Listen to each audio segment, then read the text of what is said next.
I'm going to be demonstrating angular momentum.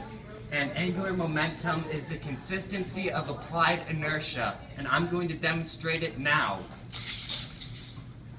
What this motion is I'm applying inertia, and it's keeping it consistent with the momentum as it's moving. Motion is a composite motion in which the body undergoes both transitional and rotational motion. For example, a wheel of something rotates around the center or the axis, the moving axis, and the amount of the distance it moves around the axis is the distance the wheel moves. And so, as you can see here, it will be rotating. That's not an example, but it will be rotating around the axis, and every time the distance around the axis that it moves will be the distance that it moves. The rate of change of angular displacement in this vector quantity, which specifies the angular speed of an object and the axis about which the object is rotating.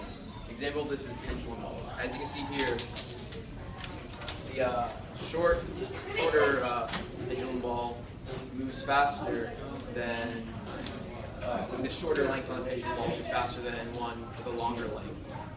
Displacement is the angle difference of the beginning of the action and the end of the action compared to the standing axis. It's in radian.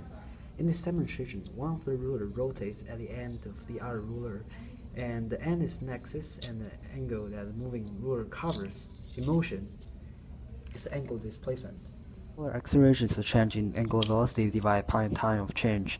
In this demonstration, the moving ruler is accelerating. Suppose we take 5 seconds to change from pi over 6 per second to pi over 3 per second. The angular acceleration is pi over 30 per second squared. The moment of inertia times the angular acceleration are a product of force and object receives and is distant to a fulcrum.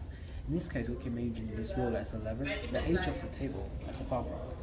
The object has a distance from fulcrum of 0.1 meter. We suppose the weight of the object is 100 grams, so it receives about 1 Newton of force of gravity from Earth. So the torque of this object will be 0.1 Newton meter.